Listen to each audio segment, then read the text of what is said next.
O Senhor é fiel. Amém. E nós acabamos de ouvir aqui as palavras também da nossa irmã Andresa ministrar durante o louvor, a confirmar também parte da mensagem de hoje. Eu gostava que nós abríssemos no texto bíblico em Josué, no capítulo 5.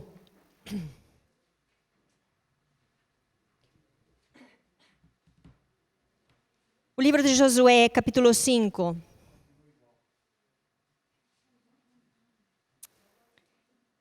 E muito especialmente nos versículos que vão do 13 ao 15.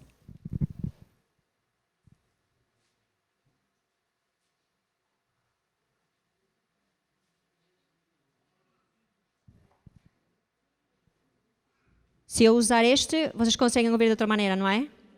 Ok, o problema é dos sem fios.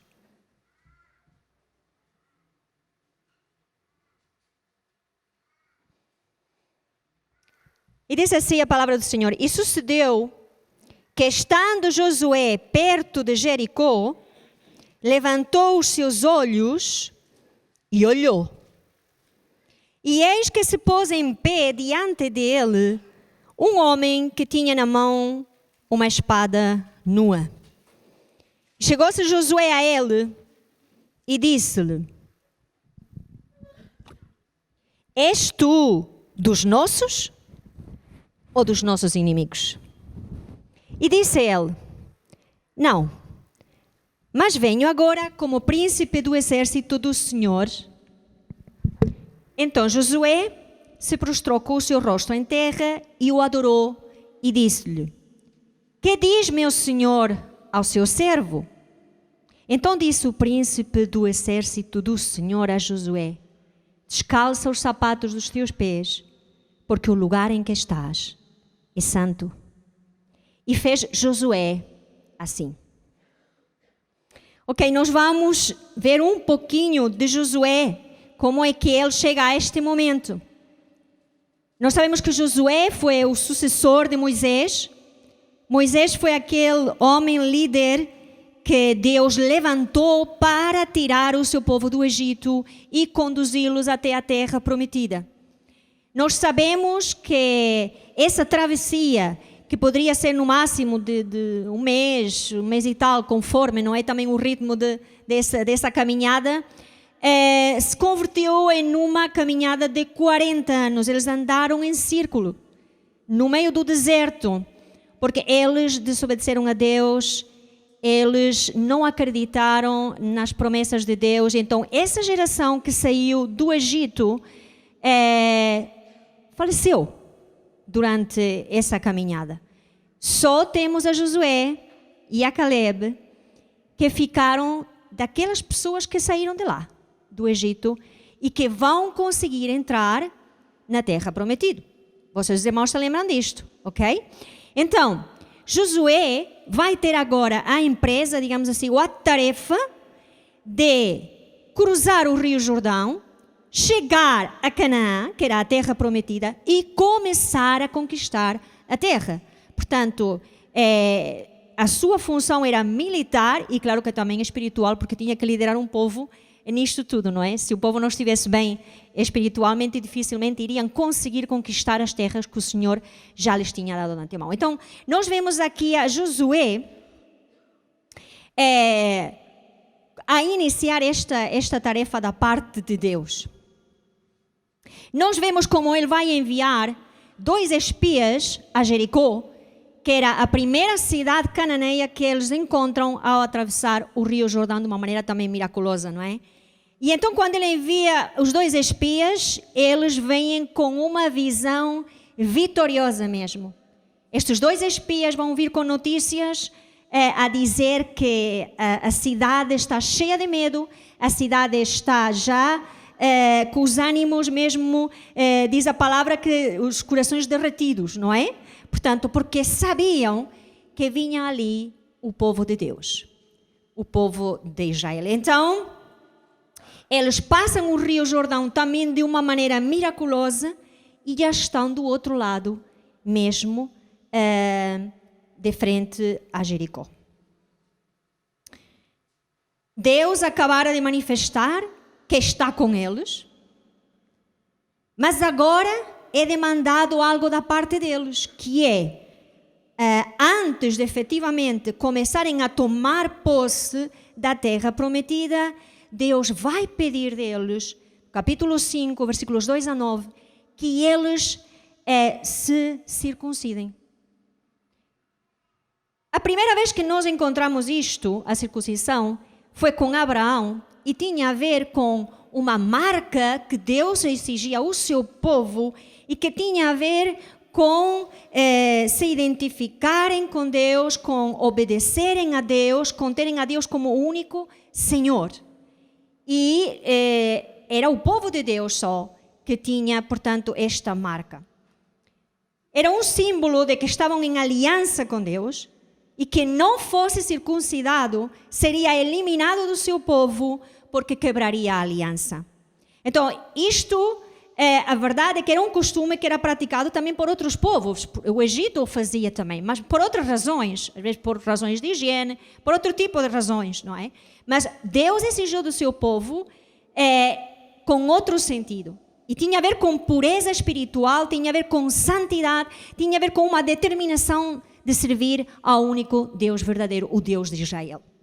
E agora, de frente a essa conquista, a primeira cidade cananeia, Deus vai demandar isso deles. Por quê? Porque todos os que saíram do Egito, ninguém tinha sido circuncidado durante todo esse tempo.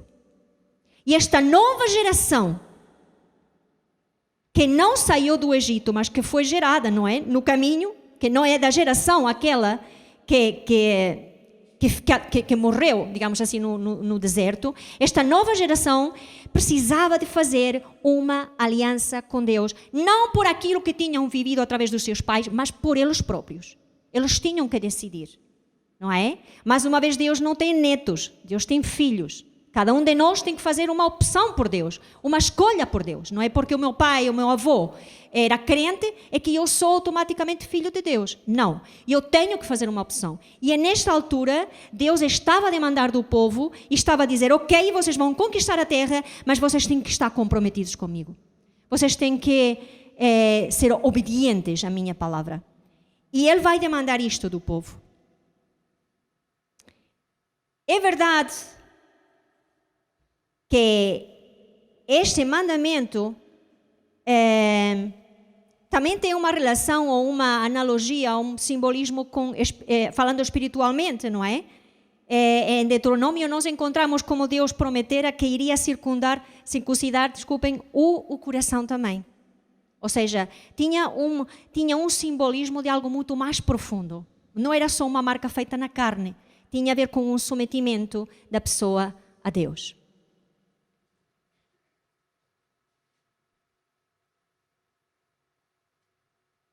A circuncisão do coração, que estamos a falar agora, o someter-nos a Deus, deveria ser evidente e entendida com o significado de vencer todos os obstáculos para a obediência. Quando a pessoa estava a fazer essa marca no seu corpo, também estava ao mesmo tempo dizendo, eu quero colocar o meu coração em submissão a Deus e em obediência a Deus. Eu quero fazer as coisas como Ele quer que sejam feitas. É isto que significava também esta marca. Em Cristo, quando nós falamos desta submissão, desta circuncisão do coração, nós encontramos a Paulo falando aos Colossenses 2, 11 e 12, dizendo assim, nele, em Cristo, também vocês foram circuncidados. Claro que nós não fomos circuncidados na carne, mas no coração, irmãos.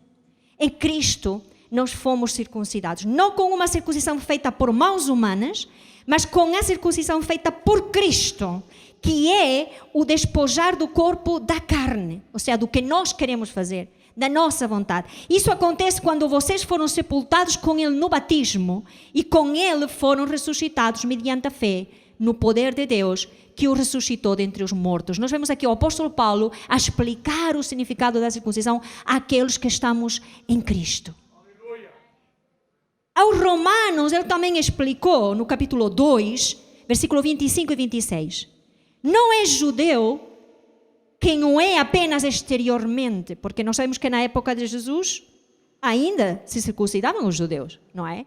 E então eles tinham muito orgulho nisso, não? Eu sou circuncidado. Isso era um orgulho, era dizer que eu sou judeu. Mas Paulo vai dizer aqui aos romanos claramente, não é judeu, ou seja, tu não estás debaixo das promessas de Deus, tu não estás debaixo da bênção de Deus, simplesmente por estar circuncidado exteriormente. Nem é circuncisão a que é meramente exterior e física. Não, judeu é quem o é interiormente. E circuncisão é a operada no coração pelo Espírito e não pela lei escrita. Para estes o louvor não provém dos homens, mas de Deus. 1 Coríntios 7,19. A circuncisão não significa nada e a incircuncisão também nada é. O que importa é obedecer aos mandamentos de Deus. Perceberam? O apóstolo Paulo precisava dizer, não é nada externo, começa com o interior. O Antigo Testamento enfatiza a circuncisão tanto no sentido espiritual como carnal. Porque Deus não diz só façam uma marca no vosso corpo, mas Deus disse em Deuteronômio 28, vamos encontrar antes e depois as bênçãos de nós obedecermos a Deus e as consequências de nós desobedecermos a Deus. Portanto, a circuncisão da carne estava ligada à obediência. E nós temos agora este povo, esta nova geração que vai conquistar a terra, liderada por Josué, em que Deus diz, como é que vocês querem estar?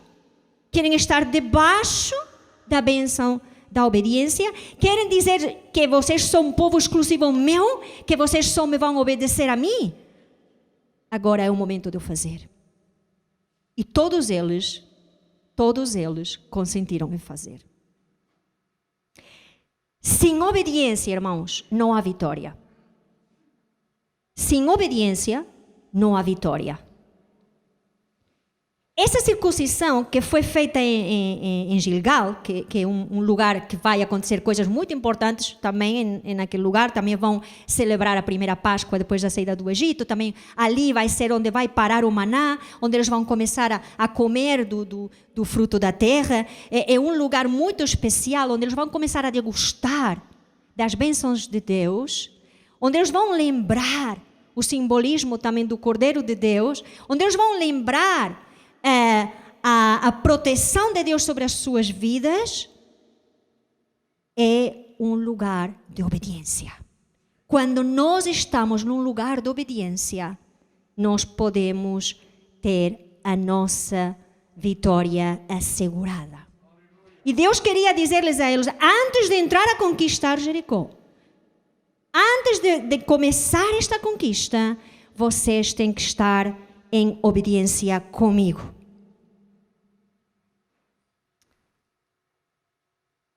Era um símbolo mesmo de aliança com Deus.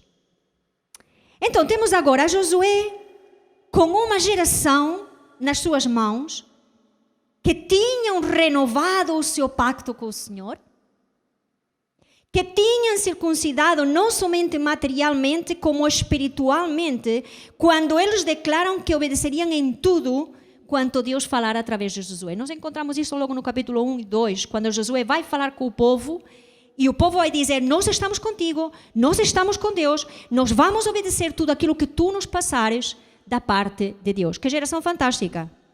Amém? Tremenda essa geração. E eu quero fazer parte dessa geração. Tu queres fazer parte dessa geração? E eu quero fazer parte dessa geração. Então passa o Rio Jordão e estão perante Jericó. Uma cidade cananeia, a primeira, fortificada e invencível aos olhos do mundo. Há quem diga, historiadores, que ela não tinha uma muralha, tinha duas. Não interessa, as muralhas no sentido, as muralhas de Jericó eram imensas, eram intransponíveis, e muito menos com a capacidade militar que esta nova geração trazia do deserto. Eles não eram expertos militarmente falando, eles tinham sido escravos, E tinham andado no deserto durante 40 anos e com certeza que não foram a uma academia militar e também não tinham artefactos como que tinham os cananeus, por exemplo, para poder derrubar muralhas como aquela. Então, eles acreditavam, os povos todos em volta, que Jericó era uma cidade que era invencível, intransponível, porque tinha a proteção dos deuses cananeus. Quem eram os cananeus? De onde vinham os cananeus? Se nós vamos ver em Gênesis 10, nós vamos encontrar que eles eram descendentes de Cam, filho de Noé.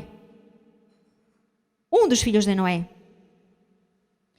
Eles começaram a sua trajetória, os cananeus, tendo tido a experiência dos seus ascendentes da Arca de Noé. Tendo tido a experiência do juízo de Deus, tudo isso eles conheciam. Mas eles iniciaram a sua trajetória afastando-se de Deus e foram para Babel ensinar, onde construíram uma torre. E começaram logo por querer eliminar a Deus da equação das suas vidas. Estes eram os cananeus. E agora estavam a morar naquela cidade. Jericó era uma cidade muito rica também, muito poderosa. Dizem os historiadores que por debaixo dela corriam águas que faziam com que os seus terrenos fossem super férteis, muito fáceis de cultivar. Era também chamada a cidade das palmeiras. Era um oásis no meio do deserto. Era uma cidade muito cobiçada. A conquista de Jericó iria supor muita coisa. Até porque a voz correria logo por todos os povos cananeus e iriam perceber: Israel derrotou Jericó. Como é possível?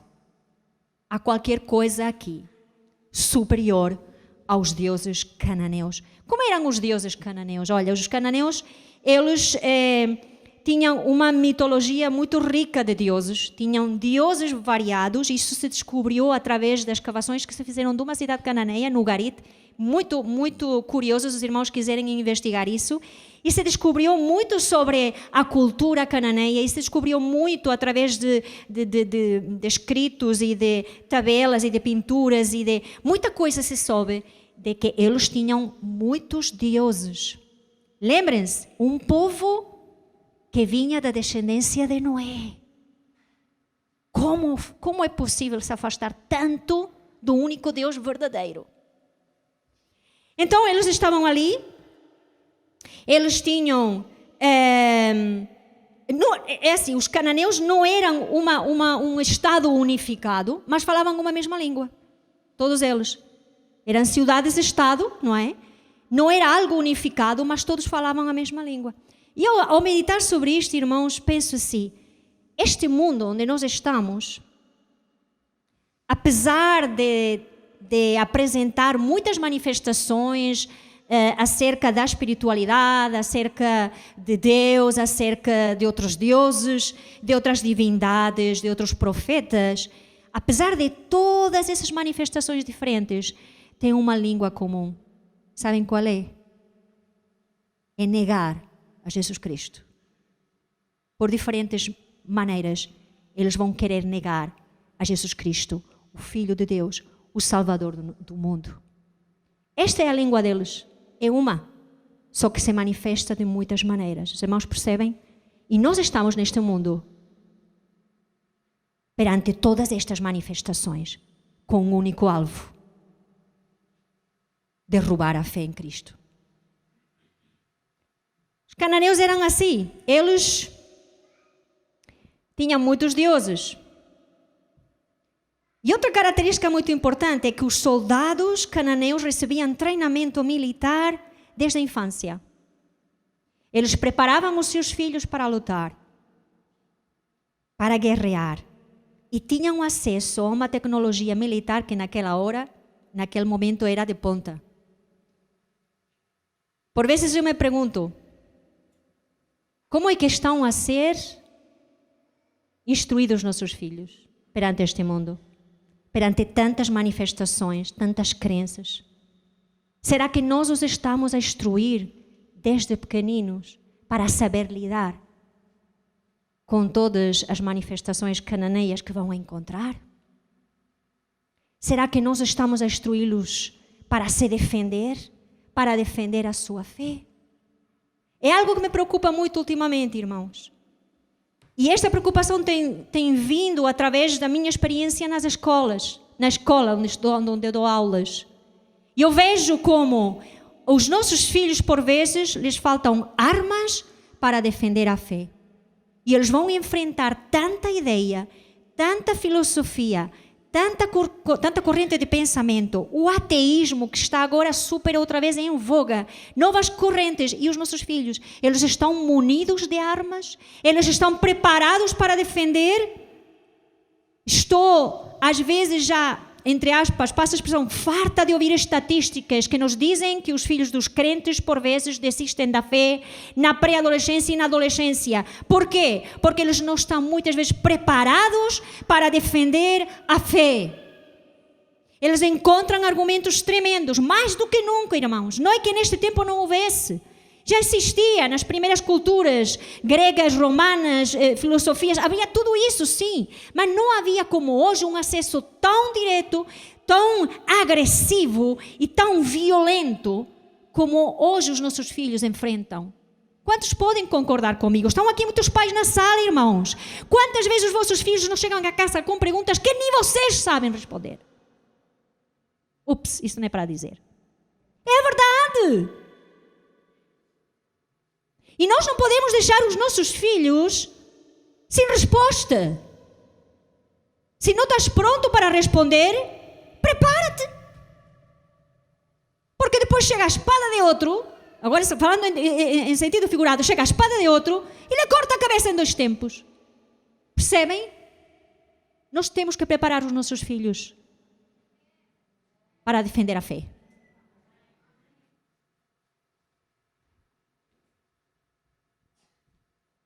Então, vivemos num tempo em que temos que treiná-los mesmo, mais do que nunca, a apresentar a defesa da sua fé. Temos aqui, então, a nação de Israel perante um politeísmo cananeu tremendo que incluía sensualidade, adoração de ídolos, práticas como sacrifícios humanos, prostituição sagrada. E nós vamos encontrar isso em Raab. Raab vivia lá dentro e era uma prostituta. E possivelmente a sua prostituição era também relacionada com a idolatria. Não quero especular muito, mas possivelmente acontecesse isso. Era visto como uma coisa normal, até muito boa, porque era religiosa, era sagrada. Sacerdotes, eunucos e adoração à serpente. Tudo isto nós encontramos na religião dos povos cananeus. Para eles, o Deus principal era o Deus El, que era o Deus criador de todas as coisas. Estava casado com Acera. Nós vamos encontrar estes nomes muito pelos livros históricos na Bíblia. Seu filho, Baal, era o Deus da força, criador de toda a vida, fertilidade, ao qual eles atribuíam a fertilidade de Jericó. E por isso tinha que ser venerado mais do que ninguém. Porque isso supunha o quê? A paparoca. Se não há solo fértil, não há trigo, não há sementes, não há fruto, não há comida. Então eles veneravam Baal porque ele é quem lhes dava o sustento, quem lhes dava a vida. Para eles era assim. Outros deuses como Dagon, Resef, Shulman, o Deus da cura, até o Deus da morte. Tinha muitos deuses. Os altares eram erigidos normalmente em regiões elevadas. Por isso nos encontramos muitas vezes na Bíblia. E os altos foram derrubados, não é? Era aquele lugar onde se adoravam a esses deuses. Praticavam também a adivinhação, a adoração à serpente e a prostituição sagrada. E olhando para eles e olhando para nós, é fantástico ver que nós vivemos num mundo cananeio. É muita coisa. Onde a imoralidade, onde a violência, onde a feitiçaria tem proliferado. Podem concordar comigo? São as 3 áreas que Deus profetizou que iria acontecer nos últimos tempos, que iria proliferar. A imoralidade, a violência e a feitiçaria.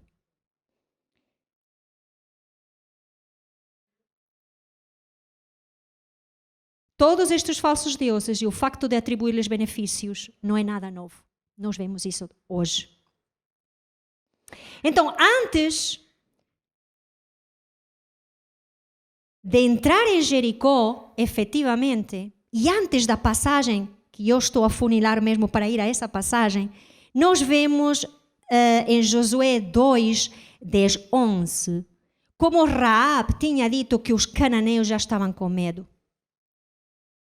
Por causa da passagem do Mar Vermelho, por causa da derrota de 2 reis amorreus antes, por causa da passagem do Rio Jordão, diz que eles começaram, os habitantes de Jericó, começaram a ter medo. E que posteriormente fecharam as portas de Jericó. Completamente. E fechar é que não entrava ninguém e não saía ninguém. Estavam assim, ó. Por causa dos filhos de Israel.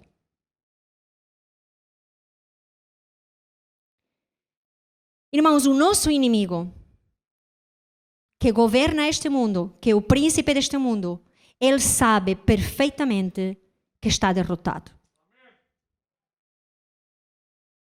E nós sabemos?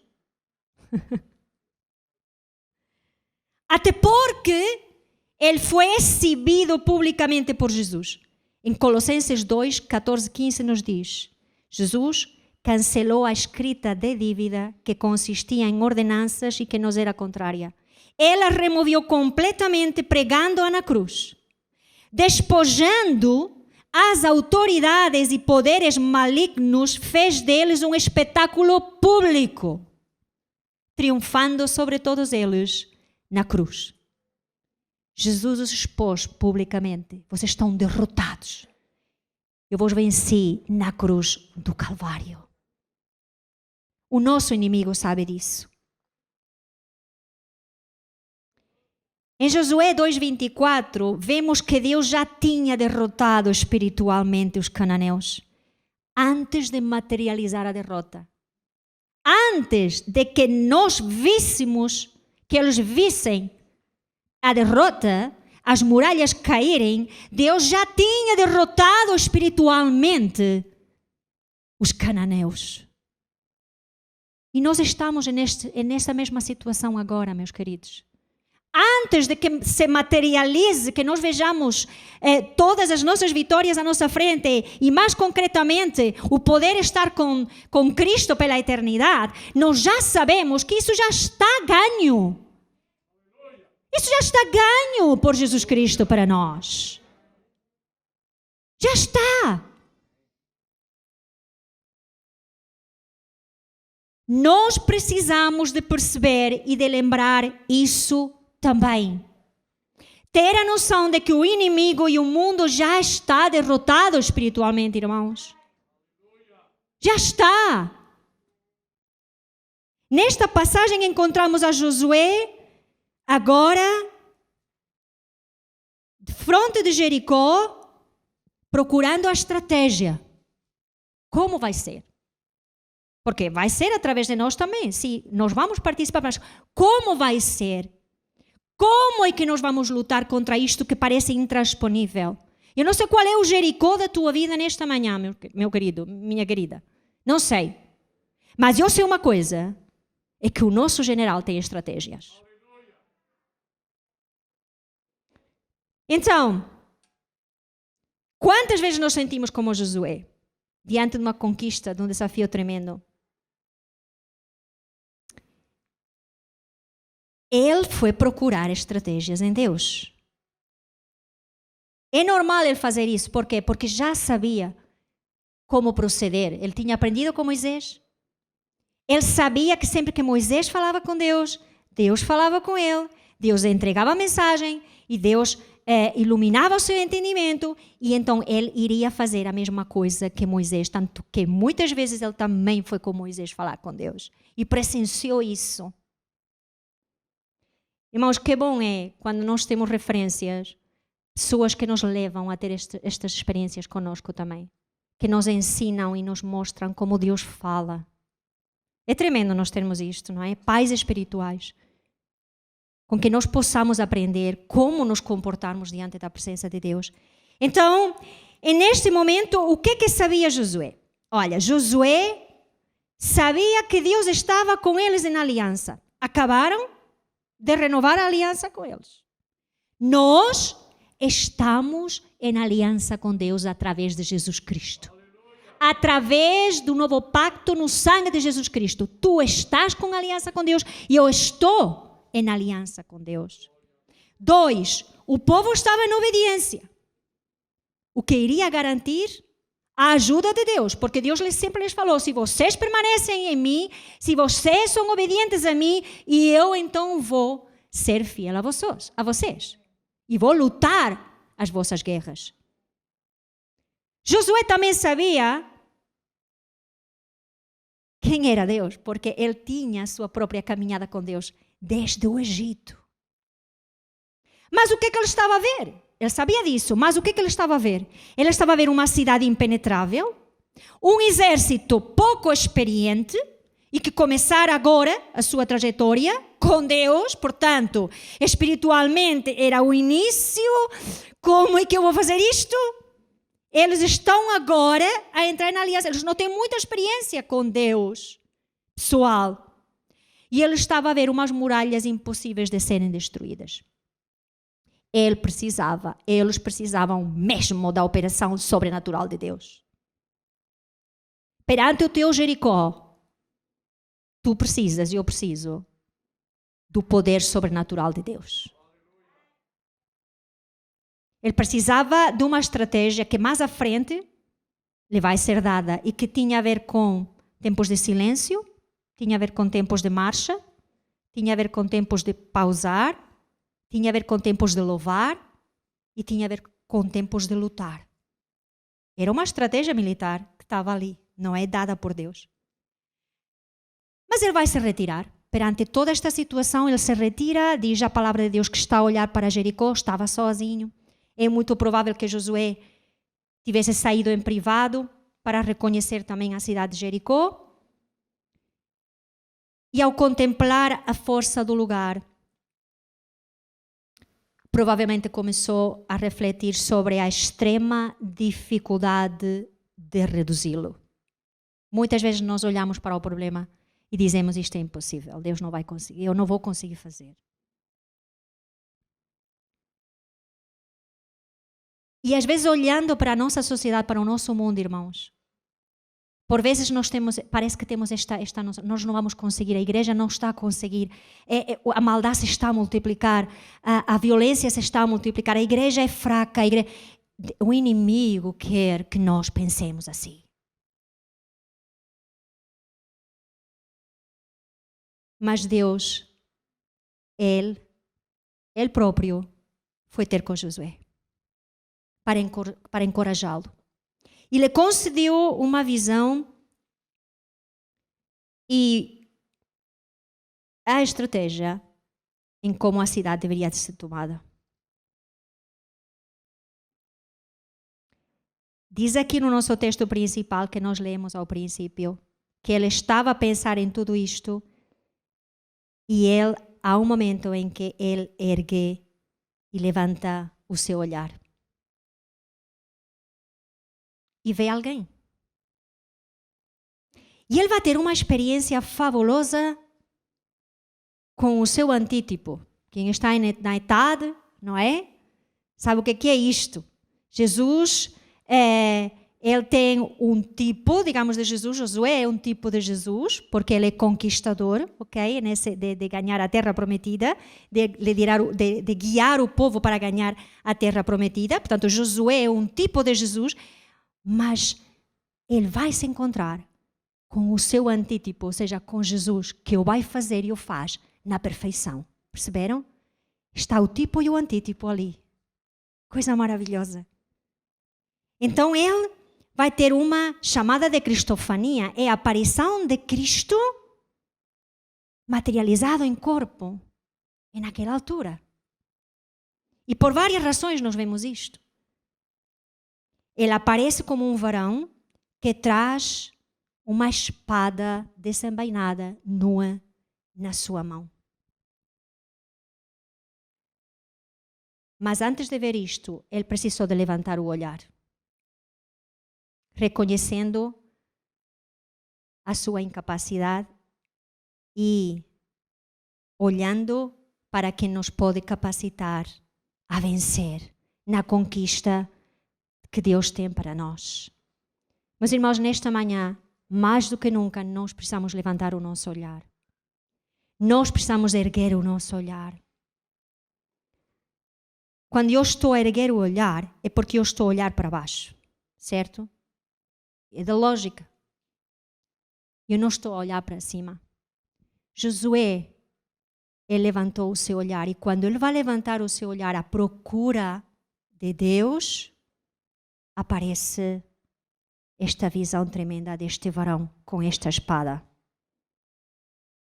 A palavra de Deus nos diz, através de Paulo, postos os nossos olhos em Jesus, o autor e consumador da nossa fé. É estranho pensar em Jesus no Antigo Testamento, porque às vezes só pensamos em Jesus no Novo, não é? Mas Jesus já estava lá. Lembra-te que Ele é eterno. Jesus já existia antes de se encarnar. Então, quando eu ergo o meu olhar para Jesus, isso é um posicionamento na minha vida. Isso é, eu não vou olhar para baixo, eu não vou olhar para os lados, mas eu vou olhar para Jesus. E é isso que nos vai manter em pé. É olhar para Jesus. Para onde que nós estamos a olhar? Qual é a nossa referência na vida? Porque é isso que vai definir a nossa vitória ou a nossa derrota.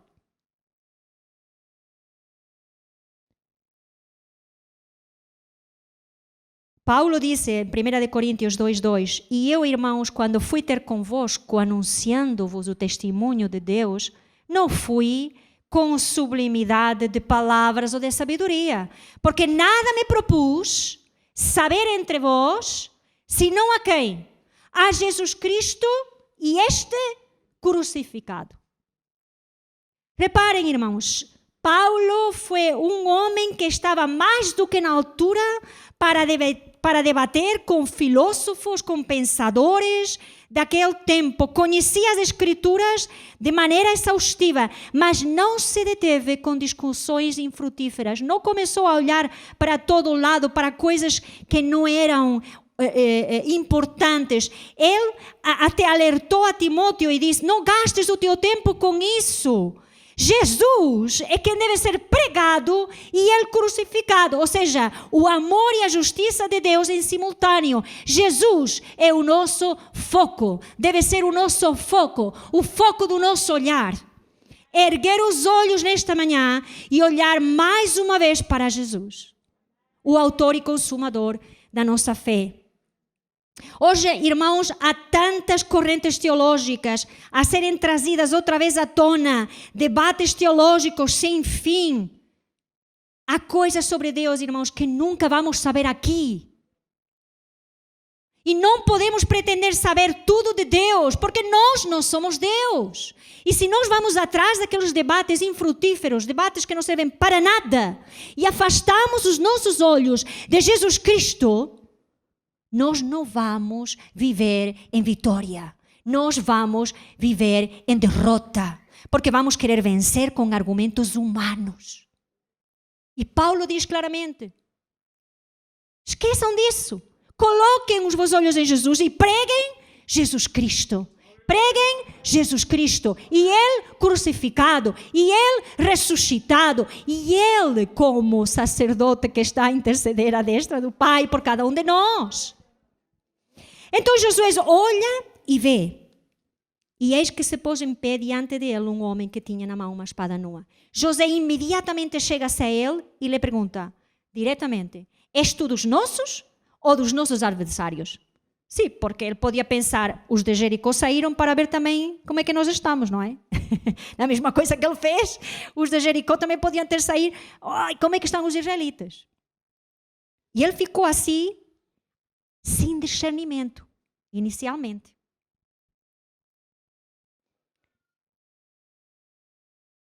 E ele pergunta, tu és por nós ou és contra nós? E a resposta de Jesus naquela altura é tremenda. E disse-lhe, não. Venho agora como? Venho agora como? Revela duas coisas. Uma, que não era a primeira vez que ele se estava a manifestar. E que ele já se tinha manifestado de outras maneiras em que não fosse a de príncipe do exército de Jeová, do Senhor. Ele já se tinha manifestado, mas não dessa maneira. Agora eu venho como? O anjo do Senhor aparecia como uma personalidade, não é?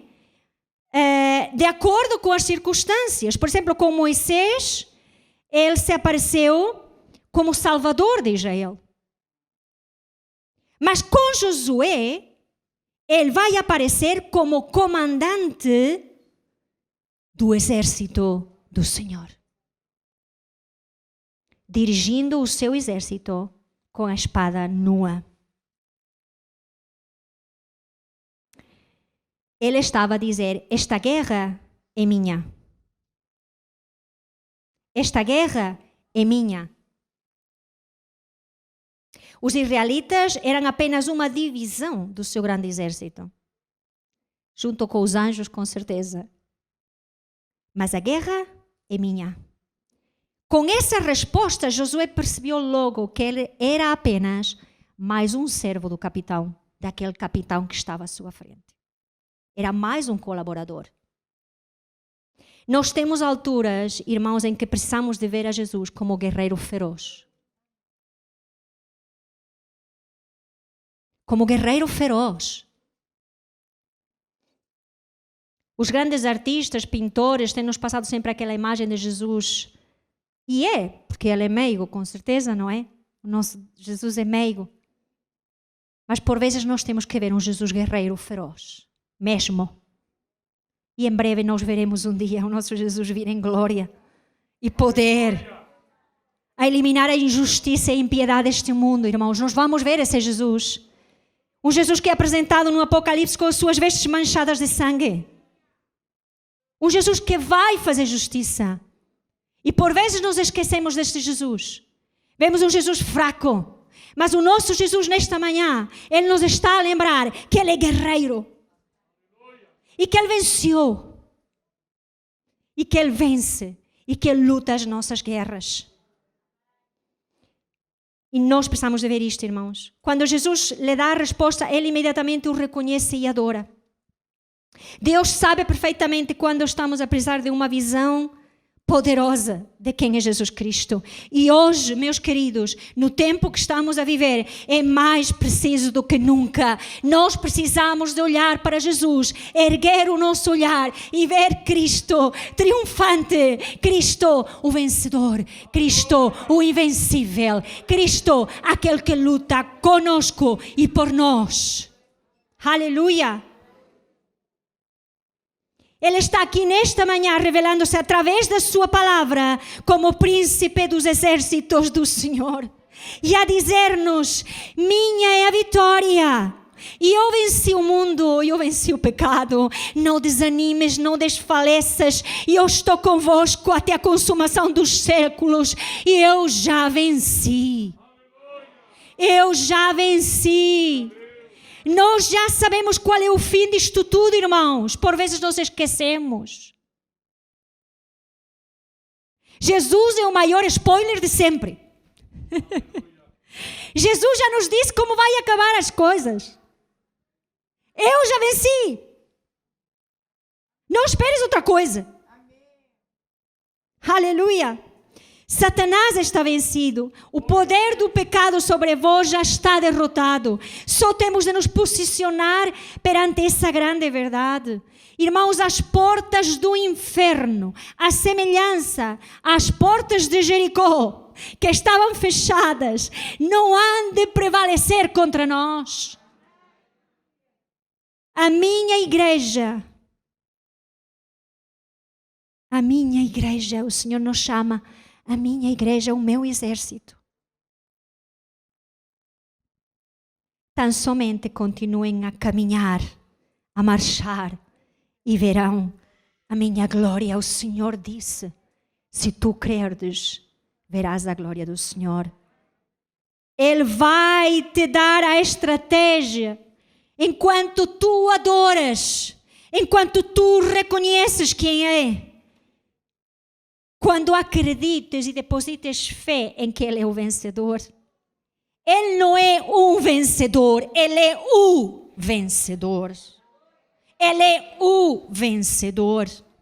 Nós podemos ser um vencedor ou uma vencedora. Ele é o vencedor. E imediatamente Josué diz, depois de eu adorar, diz, que diz o meu Senhor ao teu servo? Como dizendo, fala-me, diz-me o que é que se passa, como é que eu vou fazer, como é que nós vamos fazer? Tu és o comandante, tu és quem manda em mim, tu és quem dá as ordens, tu sabes como vencer Jericó.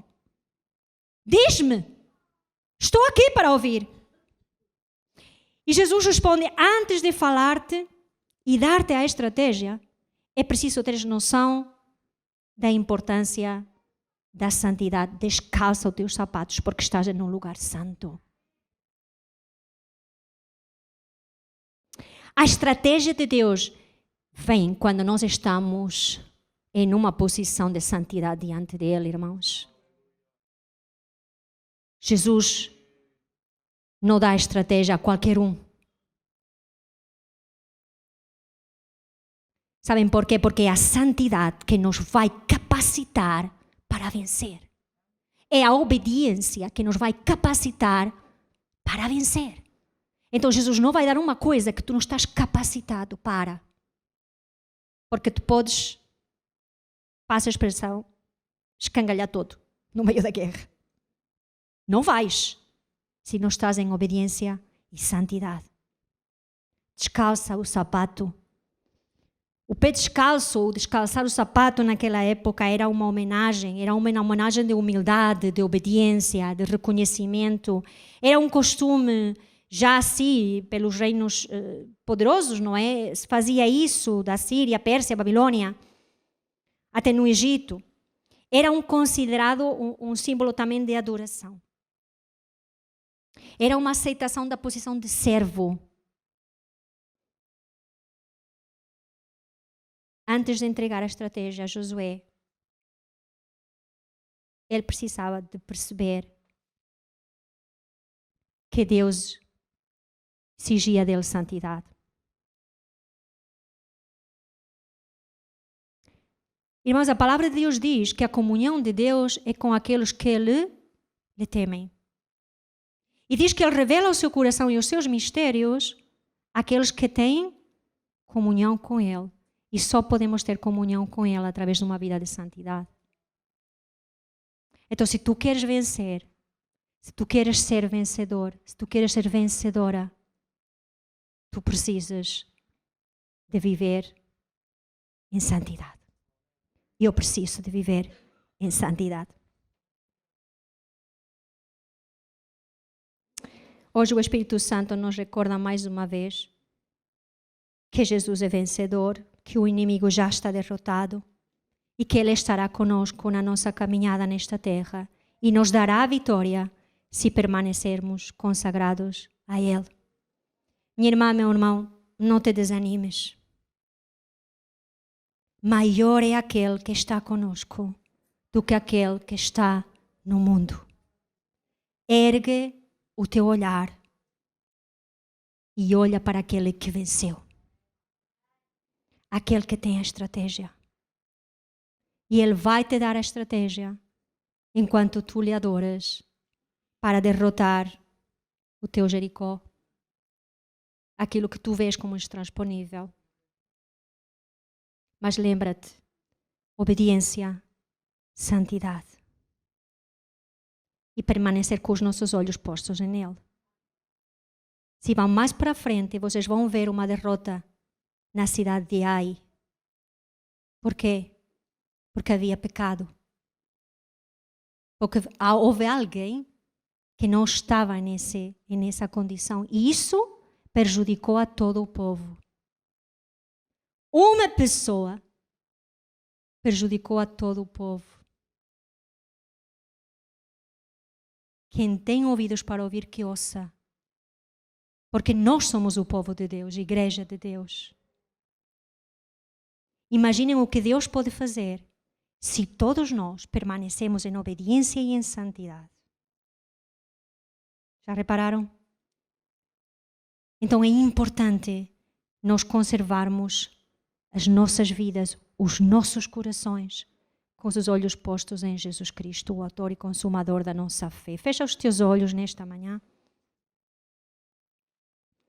Obrigado, Senhor. Obrigado, Senhor, porque Tu és o vencedor. E nesta manhã, quando por vezes o inimigo vem em contra de nós e quer nos dizer que não vamos conseguir, que estamos derrotados, que somos os fracassados, nós nos queremos levantar em nome de Jesus Cristo e dizer que Ele está derrotado, que Ele já foi vencido e que o capitão, o comandante do exército de Deus, Ele está conosco e Ele tem a sua espada nua.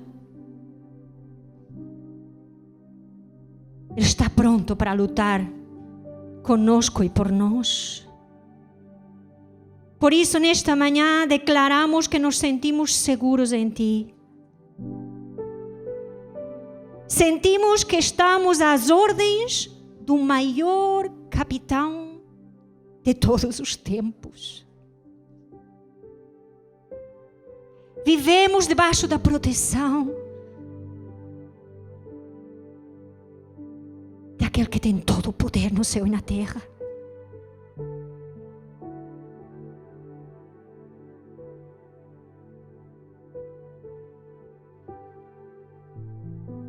Ajuda-nos, Deus,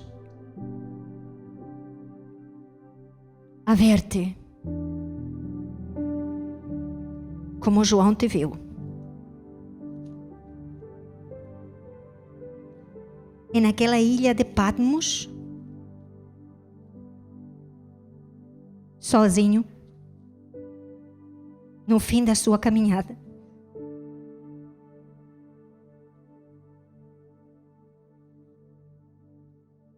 E a contemplar como iria ser.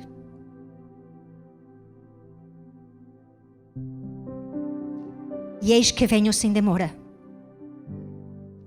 E comigo está o galardão que tenho para retribuir a cada um segundo as suas obras. Eu sou o alfa e o ômega, o princípio e o último. O princípio e o fim. Bem-aventurados aqueles que lavam as suas vestiduras no sangue do Cordeiro, para que lhes assista o direito à árvore da vida e entrem na cidade pelas portas. Fora ficam os cães, os feiticeiros, os impuros, os assassinos, os idólatras e todo aquele que ama e pratica a mentira. Eu, Jesus, enviei o meu anjo para vos testificar estas coisas às igrejas. Eu sou a raiz e a geração de Davi, a brilhante estrela da manhã. O Espírito e a noiva dizem: vem. Aquele que ouve, diga: vem. Aquele que tem sede, venha. E quem quiser, receba da graça a água da vida. Nós vemos aqui a Jesus dizendo: e eu voltarei. E eu vou cumprir tudo aquilo que eu prometi. E eu sou o vencedor. E eu já venci. Meu irmão, minha irmã, olha para Jesus nesta manhã.